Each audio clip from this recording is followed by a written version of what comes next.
Hello again, college football fans. It is Sunday, October 17th, the day after the Week 7 games around college football. Obviously, I'll start off with my national upset pick, which is once again gone wrong. Like I said, that's sort of a hard prospect. I don't know why I started that, but it's a thing now, and I feel like I'm obligated to do it. But Oklahoma continues to truck, and now I hear that this new quarterback is just going to change everything. So apparently Oklahoma is your new, 1972 Miami Dolphins because they have a new quarterback. And my thing about that is, okay, Spencer Rattler was the Heisman Trophy favorite coming into this season. Yes. The light is giving me fits. But, it doesn't really matter what I look like as long as you can hear what I'm saying. As long as you can get down on the wisdom. So, national upsets aren't working out. But like I said, Oklahoma, I don't know why the Big 12 still gets consideration the way they do. I mean, all those teams are just awful. I mean, look at Texas, Arkansas, for God's sake. Just railroaded Texas like they weren't even there. And now Arkansas is just spinning, just a tailspin in the SEC. But, I digress. Moving on to the big one. Alabama did what they had to do. Everybody was predicting an upset win, or everybody was predicting a blowout win over Mississippi State, myself included. But like me, I think everybody thought it would be more of a run-of-the-mill kind of blowout, more of a 21, 28-point kind of blowout, But 40-point win. My thing about this is I didn't get too upset about the loss last week, and I'm not going to get too excited about this. I said in a video earlier that Alabama would play teams that would make their defense look way better and way more dominant than it is. This was one of those teams that I had in mind because it's one-dimensional, and, our defense is not vintage Nick Saban defense this year, but it's still the kind of defense that if you roll in with a one-dimensional offense, they're going to eat you alive, and that's exactly what happened. And the offense looked better, but it still didn't look like the killer that I thought it had the potential to be early in the season.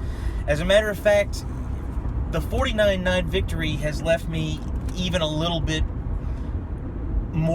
with more questions about the Crimson Tide moving forward in this season.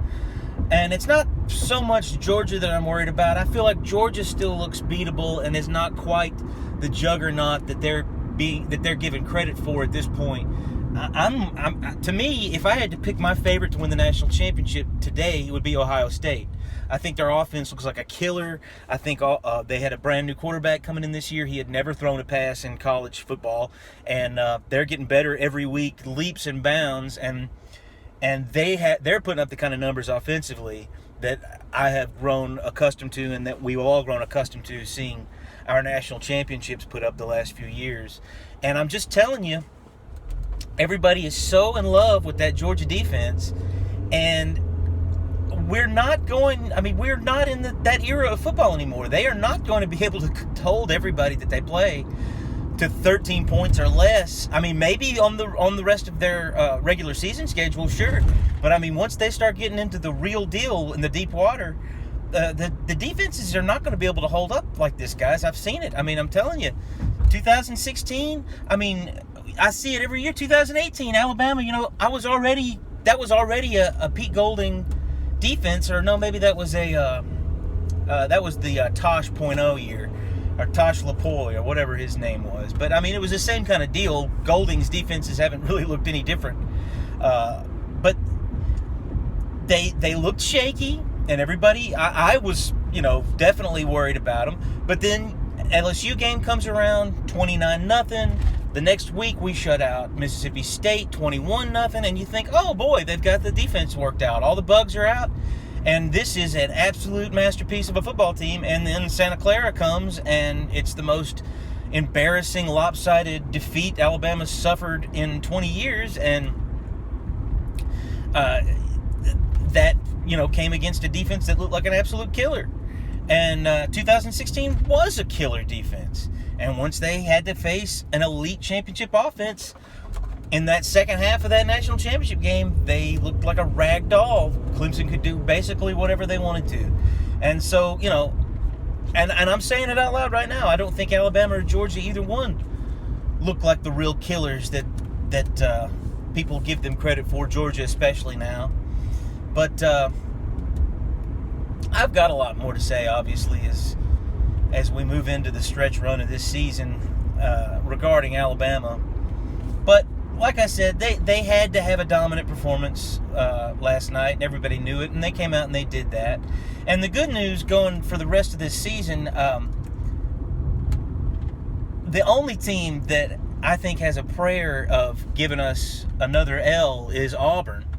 And so that's a great way to move on into the rest of the league's games yesterday, starting off with that Auburn-Arkansas game. The two teams that have given me fits trying to figure out this year and predict have been the Auburn Tigers and the Florida Gators. And I think I have a little bit more of an idea why Auburn is giving me fits. It's easy to figure out. It's because they have a brand new coach. And he not only is he a brand new coach, he's bringing a whole different kind of atmosphere into Auburn. A more of a predictable atmosphere, in my opinion, which we're not used to seeing that out of Auburn. I figured Auburn would be better this year than anyone expected them to be, because that is definitely a hallmark of Auburn. They surpass expectations, low expectations, and they can never live up to high expectations. That's definitely been one of the modus operandi of the whole Auburn organization for as long as I can remember. And Harsin seems like they're doing things predictably this year. That's one reason I picked them to beat Georgia, is because I just figured, if Auburn is going to outperform everybody's low expectations this year, they're going to do it the way Auburn does it, and that's by winning games that they shouldn't and losing games that they shouldn't. But they're winning the games that they should win, and they're losing the games that they should lose, and that's very odd for Auburn this year. But I think Brian Harsin might be bringing that to the Plains, and it's going to answer a question that I have asked my Auburn friends for years. They always act as though, if they just got the right coach, that they could be in Bama's shoes. And I've told them that that's preposterous. Alabama is the blue blood of all blue bloods in college football, and only, outside of Columbus, Ohio, and Norman, Oklahoma, and places like that, people cannot ever expect to be able to do things that the Alabama program can do. But what I told them is, or what I've always told them is, you always get down on these coaches because they lose games that they're not supposed to lose. But my question is, do you want them to do what they're supposed to do every year? I mean, do you want Auburn to go 9-3 or 10-2 every year, the way that they should, the way that, if everything happened the way that you would predict that it would happen? Would they rather do that every year, 10-2, 9-3, or would you rather, have to go through some 5-7 years and some 6-6 and some 7-5s, and then every once in a while you go undefeated and win a national title? I mean, if I was an Auburn fan, that's what I would like. But it seems like they've always wanted to have that, steady coach that does things very straightforward and, Nick Saban type of guy. But let me tell you something, Nick Saban wouldn't be winning 6 national titles and losing 1 game per year, on average at Auburn. He'd be going 9-3 every year, 10-2, 8-4 some of the time, and then, every once in a while he'd have that 1-loss season every 5 or 7 years or whatever. But he probably wouldn't. I mean, if Nick Saban had gone to Auburn in 2007, they probably wouldn't have won that 2010 national championship, because Saban would have never taken a chance on a kid like Cam Newton. And, like I said, people that do things straightforward in a straightforward way, the straightforward way for Auburn is to be an upper-level SEC team every year, but never doing some of the special things that they've had the privilege of seeing, and certainly not the great moments that they get. And that's another thing I've told my Auburn friends. Yeah, we get the great we get championships and great records and that sort of thing, but they get the best moments, and that's undisputable. But anyway, that game against Arkansas turned out to be what an Auburn team should do. An Auburn team should go into Fayetteville and easily dispatch a Razorbacks team. And that Arkansas team, I remember saying that last year, that Sam Pittman was playing with house money after week 3. They had already surpassed expectations, and I feel like they had kind of already surpassed expectations this year after the back-to-back Texas wins, Texas A&M and Texas wins. But all of a sudden, the attitude is changing. I feel like, the fans, they got spoiled to that. They got used to winning a lot of games in a row, and they felt like that was going to continue. But don't be too hard on Sam Pittman. I still feel like he's already surpassed expectations for this season, and just like last season, is playing with house money. But they just better hope that they don't go they don't extend this losing streak too much, or some of the good things that you've done so far might get a little bit tainted, and that's not what you want when you've got the kind of momentum that he had going there a couple of weeks ago in Arkansas. But moving on, the Florida LSU game, oh my goodness, Florida, like I said, is the other team that I cannot get a grasp on, and I can't predict. I was shocked when they lost to Kentucky. I was shocked by this yesterday, but the thing that's disturbing, that has to be disturbing to Florida fans, yeah, we expected the offense to take a step back and to take a little while to find itself, not only because of the quarterback situation, but because they lost a lot of dynamic playmakers, very, very high-end dynamic offensive playmakers. But when you see what their defensive line did against LSU, I mean, let's not even mention the fact that LSU hasn't been able to run the ball at all this year. But they ran a play, just a very simple, old school football counter trap over and over and over. And not only did they run it over and over, but every time they ran it, they got like 15 or 20 yards off of it. And sometimes way more than that. Now that's beyond bad coaching, and that's beyond, that's everything. That's bad coaching, that's no effort, that's lack of knowledge of a playbook, that's everything. It almost seemed, when I was watching it, it almost looked like it was on purpose. It almost looked like that the Florida players were purposefully allowing that back to just run wild on them. And I don't know what to do with that.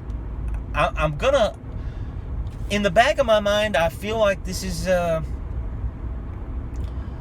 some sort of an internal situation among the coaches and the players, but I have absolutely no clue. I have no inside knowledge about anything. But it looks bad to me. And, I was really wanting to pick Florida to upset Georgia, but seeing what I saw yesterday, they're going to be lucky to win another game this year because, like I said, I don't think this is a talent issue. I think this is a big issue. This is something that's going on in Gainesville that nobody knows about. And they better figure it out and get it rectified, or Dan Mullen's tenure in Gainesville is going to turn out to be an epic failure. And I did not see that coming because, Dan Mullen is no new face to the SEC, and no Mississippi State Dan Mullen defense would have allowed anything like that to happen. Not the ones that I remember anyway. So look out in Gainesville. There's some screwy things going on. And obviously the team they played made the announcement official after the game that they are going to end their association with the Big Dumb Gorilla. And, they had no other choice. I know he's a cult hero down there in the Bayou, but unless you want to go back to, the Curly Hallman, Jerry DiNardo days, you better they had to do it. And, there was just no other choice. Texas A&M, Missouri, that game, the score wound up a lot like I predicted, but the game is not like I predicted. I figured it would be a sluggish performance by Texas A&M, and that they would kind of have a little bit of trouble putting Missouri away, but they didn't have any trouble putting them away. All of Missouri's points were total garbage, and Texas A&M, you know, and it's like I said last week, if they go on to finish the season 10-2, they'll be a top 10 team, and the loss that Alabama suffered to them won't look very out of the ordinary, certainly not earth-shattering the way people were making it out to be last week. Kentucky, Georgia, that game went almost exactly as I predicted, and the score came out very close to how I predicted as well. Kentucky, you know, it was predictable. I'm not going to pat myself too hard on the back for that one. Anybody could have made that pick. Kentucky and Georgia, like I said, they have similar styles, but you just know that Georgia's got way more talent, and those kind of games are easy to pick. But like I said, I still don't think that Georgia's unbeatable. I'm hearing whispers now that there might be a quarterback controversy among Stetson Bennett and JT Daniels. And if that's the case, I'm telling you, when y'all run into the Alabamas and the Ohio States of the world, they are going to be able to score points on the defense, and you just better hope that offense can score some points for y'all, because that's the way championships are won nowadays. Vanderbilt, South Carolina, the bottom of the barrel bowl, you know, I was pulling for Vandy, even though I picked them to lose, and I know that would have messed my prediction up, but you can't help but pull for Vandy. But it's like I said before, Vandy is gonna Vandy. They just cannot help but do this. It's been this way ever since I started watching them. I remember when they had their coach, Woody Woodenhofer. He was an absolute defensive genius. And those Vanderbilt teams played a lot of SEC schools very close and hard, and a lot of times outplayed the team they were against the entire day, but they always figured out either a turnover or a missed field goal or a drop pass or some way to lose the ball game at the end, and that's what I call Vandying. And Vandy cannot help from Vandying, and that's what they did against South Carolina. And congratulations to Beamer, the Beamer kid. I think it's Shane. If he wins another game, I will confirm what his first name is. Ole Miss, Tennessee, good Lord in heaven. Football was the last thing that anybody wanted to talk about after that game. I love it. You know, people say it was shameful and tacky and disgraceful, and it was all of those things. But that's why we love college football, and that's why we love sports, because you want to focus all of your ugly human nature on something like sports as opposed to politics or something like that. And I made a comment to one of my friends. I made a text to them that I saw